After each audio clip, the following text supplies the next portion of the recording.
नमस्कार विद्यार्थी मित्रांनो, मी प्राध्यापक डॉक्टर संदीप गवते तुमचं सगळ्यांचं माझं YouTube channel English group for all मध्ये स्वागत करतो। विद्यार्थी मित्रांनो, या व्हिडिओमध्ये आपण पोएटिक डिव्हाइसेस हा जो थर्ड टॉपिक तुमच्या सीईटीच्या सिलेबसमध्ये दिलेला आहे, म्हणजे 11वीची जी सीईटी होणार आहे 11वीच्या ॲडमिशनसाठी, म्हणजे 11th स्टँडर्डचे जे ॲडमिशन होणार आहे, म्हणजे ज्याला आपण FYJC म्हणतो, त्याच्याशी रिलेटेड जो सिलेबस तुम्हाला दिला होता इंग्लिशचा, त्यामध्ये थर्ड टॉपिक पोएटिक डिव्हाइसेस आहे आणि त्यावर आधारित अतिशय महत्त्वाचे 30 क्वेश्चन्स मी या व्हिडिओमध्ये डिस्कस करणार आहे आणि त्याचं एक्सप्लेनेशन देखील डिटेलमध्ये देणार आहे। आता पोएटिक डिव्हाइसेस जेव्हा आपण म्हणतो त्यामध्ये काय आपल्याला डिस्कस करायचं असतं, तर त्यामध्ये आपल्याला 3 जे सब टॉपिक्स आहेत ते डिस्कस करायचे आहेत। एक आहे फिगर्स ऑफ स्पीच, सेकंड आहे इमेजरी आणि थर्ड आहे राइम स्कीम। सगळ्यांनी अगोदर क्लिअर करून घ्या की आपल्याला पोएटिक डिव्हाइसेस जेव्हा म्हटलं जातं त्यावेळेस आपल्याला कुठले कुठले सब टॉपिक्स त्याच्या अंडर डिस्कस करायचे आहेत। एक आहे फिगर्स ऑफ स्पीच, इमेजरी आणि दुसरा आणि थर्ड आहे राइम स्कीम।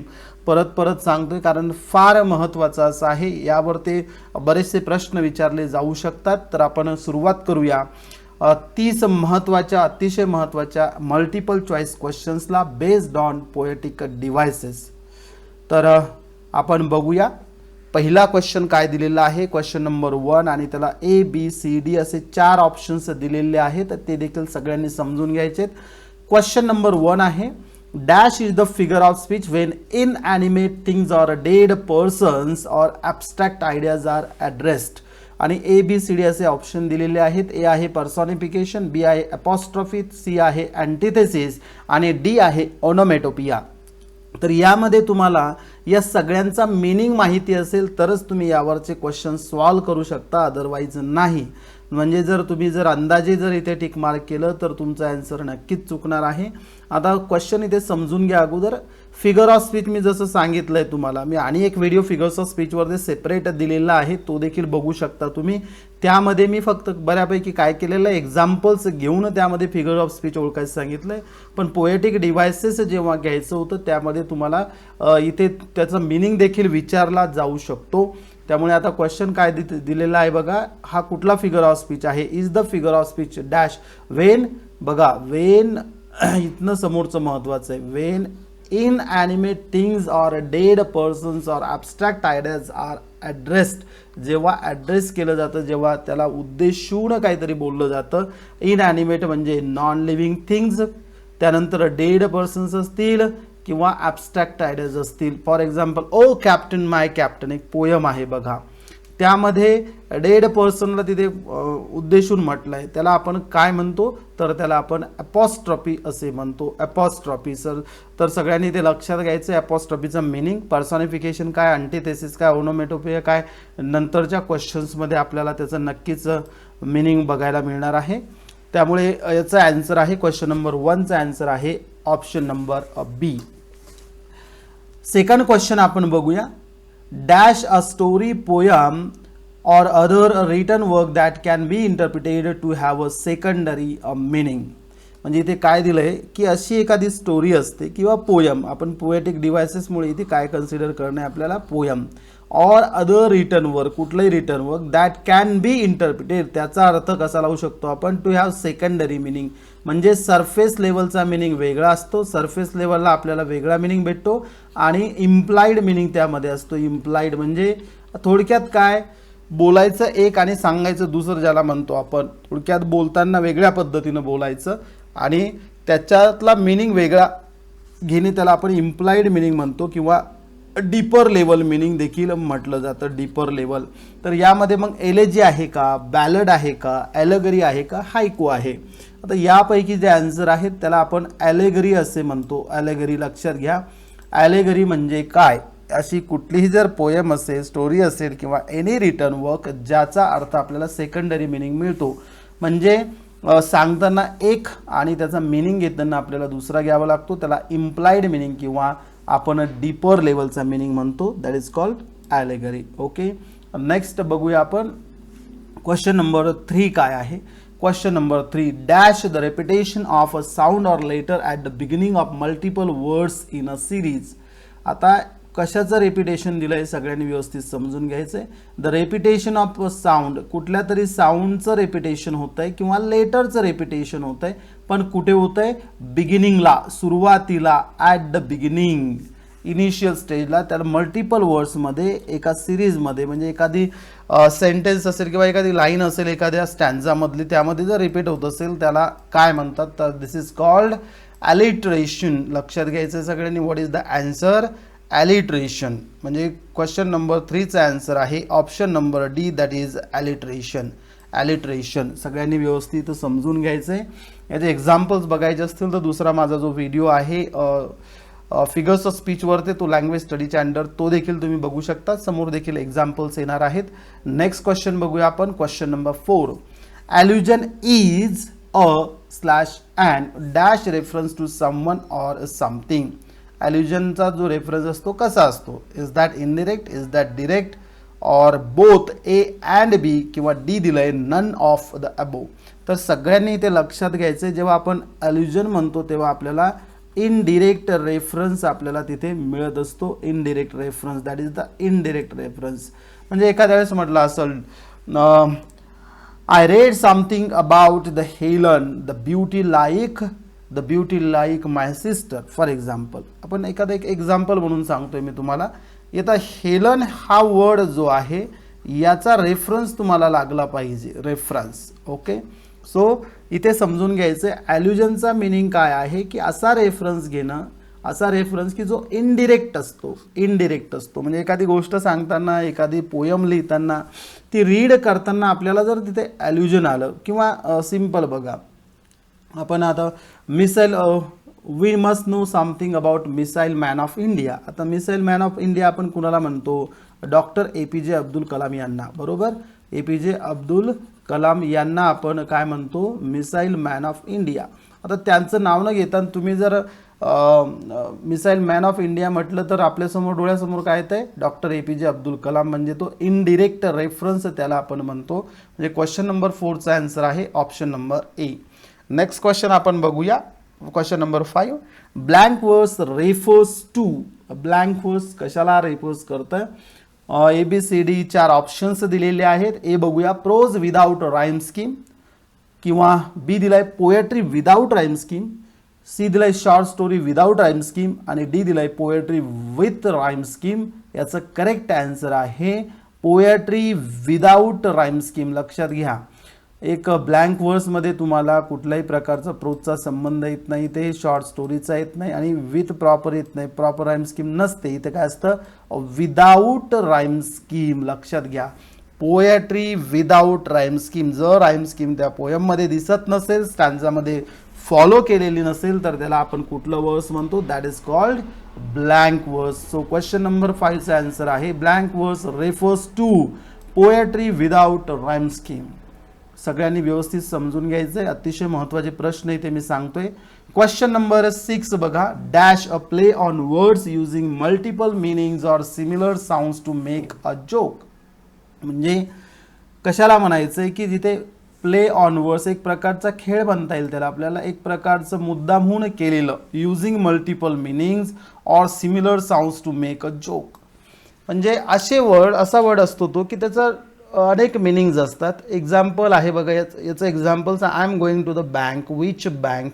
बँक हे नदीचा काठ देखील होतो, आणि बँक म्हणजे फायनान्शियल बिल्डिंग देखील होते. तर याला आपण पण म्हणतो, पण. इज दॅट पण? यस, दिस इज कॉल्ड पण. अशा पद्धतीच्या पोएटिक डिव्हाइसला पण असे म्हटलं जातं. PUN. सगळ्यांनी स्पेलिंग लक्षात ठेवायचं आहे, मिनिंग लक्षात ठेवायचं आहे. नेक्स्ट क्वेश्चन बघूया आपण. Question number 7. क्वेश्चन नंबर 7 मध्ये dash the process of repeating certain words or phrases. याला आपण repeating certain words or phrases म्हटलंय. याचा आन्सर आहे ऑप्शन नंबर डी, रेपिटेशन. ॲझोनन्स होत नाही, कॉन्झोनन्स होत नाही, ॲल्युट्रेशन होत नाही. लक्षात घ्या, त्याचं कारण आहे रिपीटिंग. काय सांगितलंय आपल्याला इथे? वर्ड्स म्हटलंय किंवा फ्रेजेस म्हटलंय. Words or phrases. वर्ड्स आणि फ्रेजेस रिपीट होत असेल तर त्याला आपण रिपीटेशन असे म्हणतो. तर करेक्ट आन्सर आहे option number D. Question number 7चा आन्सर आहे ऑप्शन नंबर डी. तर इथे प्रश्न काय पडला पाहिजे तुम्हाला? मग ॲझोनन्स म्हणजे काय, कॉन्झोनन्स म्हणजे काय, याचं देखील तुम्हाला आन्सर्स बघावे लागतील.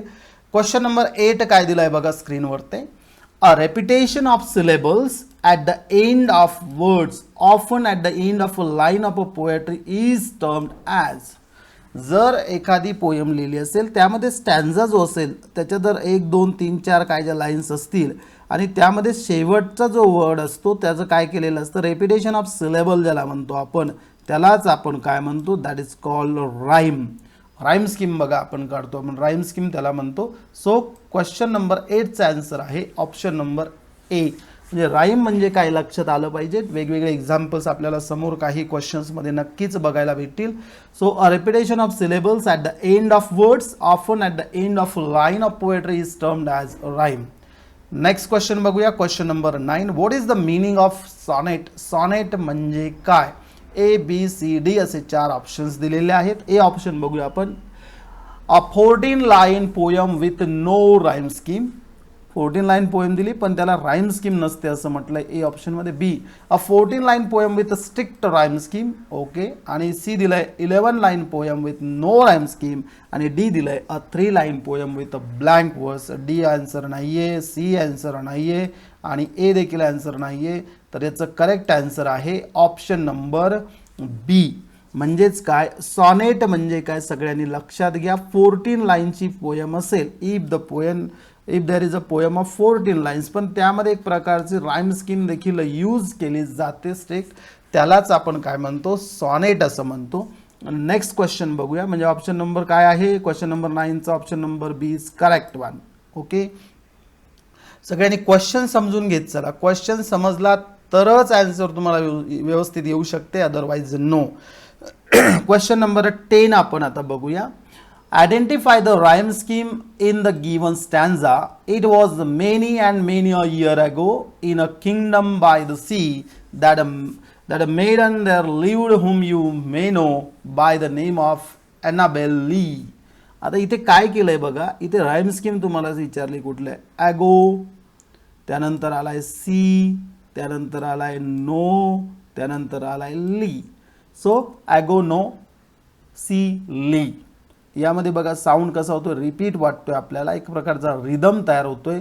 ॲगो नो म्हणजे इथे ए आणि याला ए जर म्हटलं आपण ए ए आणि सी आणि लीला आपण जर बी म्हटलं बी तर मग करेक्ट आन्सर काय येतं इथे आपल्याला A B. So correct answer is option number C that is A B. म्हणजे क्वेश्चन नंबर 10 चा आन्सर आहे option number C. Next question आपण बघूया. Question number 11. O stranger of the future, O inconceivable being, whatever the shape of your house. आता यामध्ये बघायचं आपल्याला identify the figure of speech used in the above stanza. सगळ्यात महत्त्वाचं गोष्ट आहे इथे काय आहे फिगर ऑफ स्पीच कशाच्या अंडर घेतो आपण इथे पोएटिक डिव्हायसेस. पोएटिक डिव्हायसेस आपण जेव्हा म्हणतो पोएटिक डिव्हायसेसच्या अंडर 3 गोष्टी येतात. फिगर्स ऑफ स्पीच, इमेजरी आणि राईम स्कीम ज्याला आपण म्हणतो. आता इथं म्हटलंय ओ स्ट्रेंजर ऑफ द फ्युचर. आता इथे ओ स्ट्रेंजर म्हटलंय बघा. इथनं लक्षात येतं आपल्याला कुणाला तरी ॲड्रेस केलेला आहे. कुणाला तरी काय केलं इथे ॲड्रेस केलेला आहे. म्हणून याचं बघा मी सुरुवातीलाच पहिलाच क्वेश्चन मला वाटते होता बहुतेक that is related to apostrophe. So this is an example of apostrophe. So question number 11चा आन्सर आहे option number C that is apostrophe. आपण क्वेश्चन नंबर 12 बघूया. Which of the following poetic device describes a poem that repeats the same phrase at the beginning of each line? फार महत्त्वाचा question आहे बघा. काय दिलं इथे which of the following poetic device खालीलपैकी कुठला पोएटिक डिव्हाइस आहे की जे काय करतं काय डिस्क्राइब करतं a poem that repeats the same phrase at the beginning of each line. म्हणजे प्रत्येक लाईनच्या सुरुवातीला जर ते रिपीट होत असेल फ्रेज म्हणतोय मी लक्षात घ्या मी कुठला I am not talking about word I am not talking about sound or letter. इथे मी काय सांगतोय तुम्हाला सेम फ्रेज येत असेल तर त्याला आपण ॲनाफोरा असं म्हणतो. What is that. What is the correct answer. Question number 12चा आन्सर आहे option number B anaphora. ANAPHORA anaphora. Spelling सगळ्यांनी लक्षात ठेवायचं आहे. नेक्स्ट क्वेश्चन बघूया आपण. Question number 13. Which poetic device is demonstrated below. म्हणजे खाली दिलेल्या लाईनमध्ये काय बघायचं आहे आपल्याला कुठलं फिगर ऑफ स्पीच म्हणजे पोएटिक डिव्हाइस म्हणजे फिगर ऑफ स्पीचच आहे, त्यामध्ये कुठला आहे? The rock stubbornly refuse to move. आता रॉक काय आहे? इनॲनिमेट आहे, आणि इनॲनिमेट थिंगला आपण जर ह्युमन क्वालिटीज अप्लाय करत असू, जर त्याला ह्युमन क्वालिटीज अप्लाय करत असू, तर त्याला आपण पर्सॉनिफिकेशन असं म्हणतो. आता रिफ्यूज टू मूव्ह लक्षात घ्या. The rock stubbornly refuse to move. Is it possible? Rock inanimate आहे, त्याला पर्सॉनिफाय केलेलं आहे, त्यालाच आपण काय म्हणतो? आन्सर आहे त्याचं बघा. क्वेश्चन नंबर 13चा आन्सर आहे ऑप्शन नंबर डी, पर्सॉनिफिकेशन. स्पेलिंग देखील सगळ्यांनी लक्षात ठेवायचं आहे, कारण आपल्याला करेक्ट स्पेलिंग रिलेटेड देखील CET मध्ये विचारलं जाणार आहे. नेक्स्ट क्वेश्चन आपण बघूया. Question number 14. Which poetic device is demonstrated below? बज, क्लँग, झिप, पो. आता हे सगळे जे वर्ड्स आहेत रिलेटेड टू साऊंड आहे. एक प्रकारचं साऊंड आपल्याला या वर्ड्समधनं काय होतो? लक्षात येतो. तर त्याला कुठलं म्हणता येतं poetic device? Onomatopoeia, oxymoron, then simile आणि पर्सॉनिफिकेशन. तर यामध्ये करेक्ट आन्सर आहे option number A, that is onomatopoeia. Onomatopoeia लक्षात घ्यायचं सगळ्यांना. क्वेश्चन नंबर 14चा आन्सर आहे ऑप्शन नंबर ए, ओनोमॅटोपियाचं स्पेलिंग लक्षात घ्या. ONOMATOPOEIA, ओनोमॅटोपिया. म्हणजे यामधनं आपल्याला एक प्रकारचं साऊंड अशा वर्ड्समधनं आपल्याला डिनोट होतो, समजतो. बस, क्लँग, झिप अँड पो. तर हे एक्झाम्पल्स आहेत त्याचे. नेक्स्ट क्वेश्चन बघूया आपण. Question number 15. Which poetic device is observed in the below line? आता ही सगळीच तुम्हाला यामध्ये बघायचं आहे कुठलं पोएटिक डिव्हाइस यूज केलेलं आहे. She stood in the front of the altar shaking like a freshly caught trot. लक्षात घ्या. आता इथे व्यवस्थित समजून घ्यायचं आहे. इथे दिलाय लाईक हा वर्ड आलाय बघा, आणि जेव्हा केव्हा आपण लाईक, ॲज अशा पद्धतीनं सो ॲज असेल त्यावेळेस आपण त्याला काय म्हणतो? सिमिली असं म्हणतो. म्हणजे क्वेश्चन नंबर 15चा आन्सर आहे option number C, that is a simile. सगळ्यांनी व्यवस्थित समजून घ्यायची. तर लाईक आले कशा पद्धतीने? देर इज अ कंपॅरिझन आलेलं आहे. So this is an example of simile. Next question बघूया आपण. Question number 16. A green plan is a machine that runs on solar energy. आता यामध्ये कुठलं पोएटिक डिव्हाइस यूज केलाय? Use in the above line from the below given options. A green plan is a machine. आता इथे बघा, अ green plan याला काय म्हटलंय? डायरेक्ट म्हटलंय, मशीन म्हटलंय. म्हणजे यालाच काय म्हटलंय? दिस इज अ कंपॅरिझन. याला हे आहे दिस इज नथिंग बट, एक प्रकारची इम्प्लाइड सिमिली असते, पण याला सिमिली म्हणता येत नाही. This is an example of metaphor. याला मेटाफर असे म्हटलं जातं. METAPHOR, metaphor. सगळ्यांनी व्यवस्थित समजून घ्यायचं सिमिली आणि मेटाफरमध्ये काय डिफरन्स आहे. नेक्स्ट क्वेश्चन आपण बघूया. Question number 17 is on the screen. 2 lines of poetry that rhyme is called. जर पोएममध्ये 2 लाईन्स असतील आणि त्या एकमेकांना राईम होत असतील तर त्याला आपण काय म्हणतो? मेटाफर, ट्रिपलेट, क्वाट्रेन आणि कपलेट. आता ट्रिपलेट म्हणजे काय? 3 लाईन्स. क्वाड्रंट म्हणजे काय? 4 लाईन्स. कपलेट म्हणजे काय? 2 लाईन्स. मेटाफरचा मिनिंग ऑलरेडी मी याच्या अगोदरच्या क्वेश्चन एक्सप्लेन करताना सांगितला, म्हणजे हे ऑप्शन नाही आहे.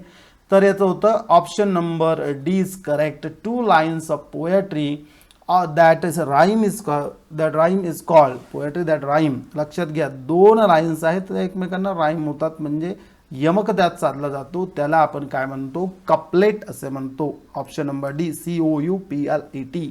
नेक्स्ट क्वेश्चन बघूया आपण. Question number 18. Descriptive language that paints a picture for the reader is called.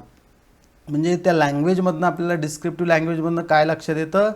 की एक पिक्चर आपल्यासमोर तयार होतं, एक इमेज तयार होते.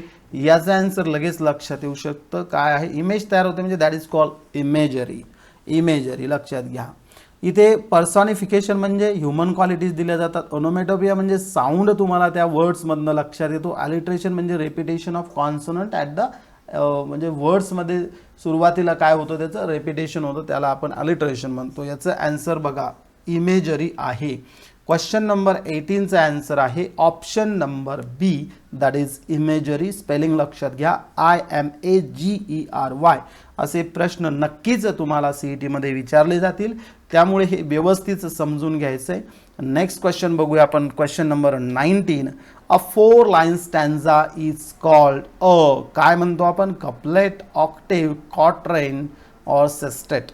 ह्या वर्डचं मिनिंग लक्षात घ्या. अगोदरचा एक क्वेश्चन गेला होता, त्यामध्ये कपलेट म्हणजे 2 लाईन्स, ऑक्टेव म्हणजे 8 लाईन्स, सेस्टेट म्हणजे 6 लाईन्स आणि क्वाट्रेन म्हणजे किती? तर 4 लाईन्स. आणि आपल्याला इथे विचारलं आहे a 4 line stanza is called a quatrain, QUATRAIN. So the correct answer question number 19चा करेक्ट आन्सर आहे option number C, that is quatrain. Next question बघूया. Question number 20. व्हिडिओ शेवटपर्यंत बघा, कारण यातले महत्त्वाचे प्रश्न आहे. 100% यातनं काही ना काही प्रश्न तुम्हाला विचारले जातील. क्वेश्चन नंबर 20 बघूया. A poetic device in which a part is use to represent the whole is called. असं पोएटिक डिव्हाइस की ज्यामध्ये त्याचा एक पार्ट काय म्हणून ॲज अ होल रिप्रेझेंट करतो. म्हणजे त्याचा पार्ट जरी म्हटला असेल, for example I saw very suitable mind there. आता माइंड काय? पार्ट आहे ह्युमन बॉडीचा, म्हणजे इंडिव्हिज्युअल, एखादी व्यक्तीविषयी बोललं जातं, म्हणजे part is equal to whole ज्याला म्हणतो आपण. And this kind of poetic device is called synecdoche. Synecdoche, that is option number A. Spelling लक्षात घ्यायचं आहे, SYNECDOCHE, सिनॅक्डॉकी. सो स्पेलिंग महत्त्वाचं आहे, ते लक्षात ठेवायचं आहे आणि मिनिंगही लक्षात ठेवायचं आहे. नेक्स्ट क्वेश्चन बघूया आपण. Question number 21. The structure of a poem in which lines are arranged in a certain way is the poem, quatrain, prose or stanza.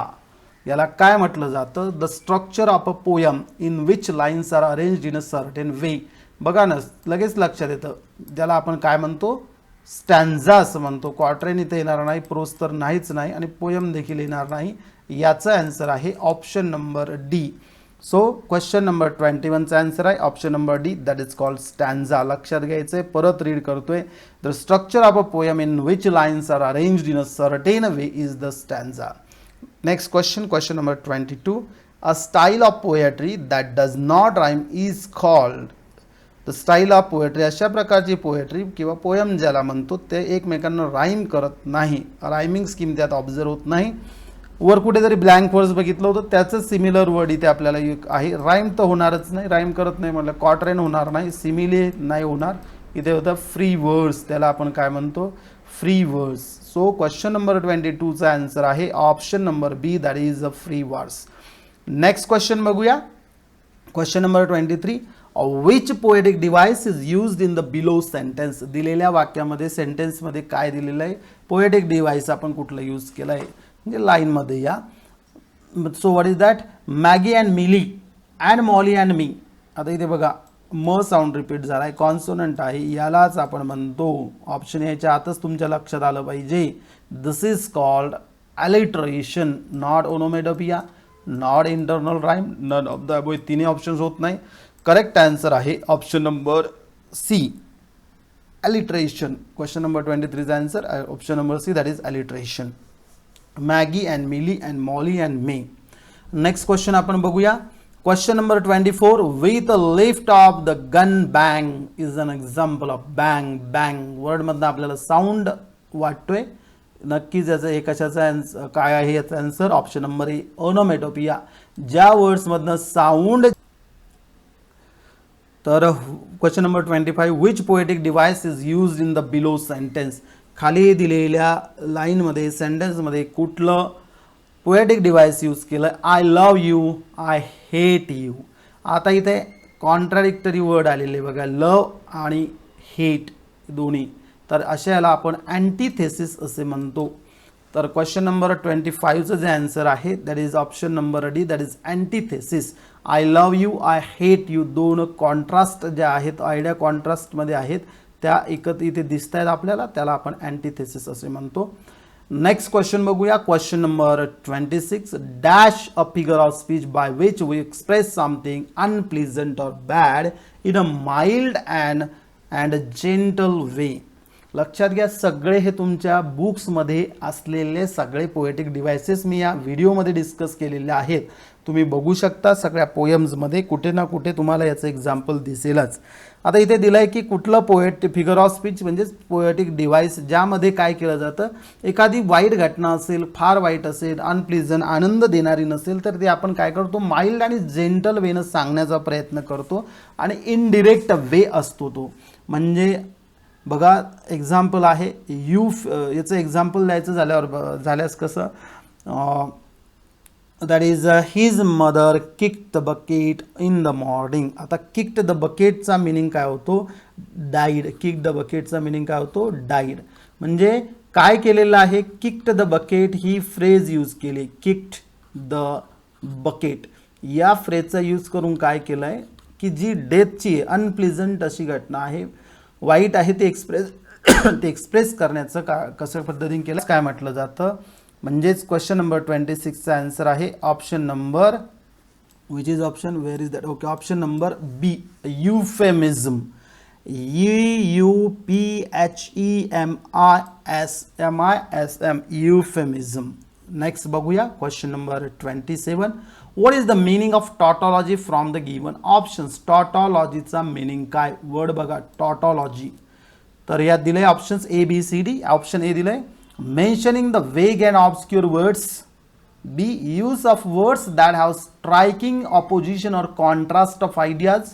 C दिलंय the unnecessary repetition of the same idea in different words. आणि D दिलंय use of the words which have different meanings.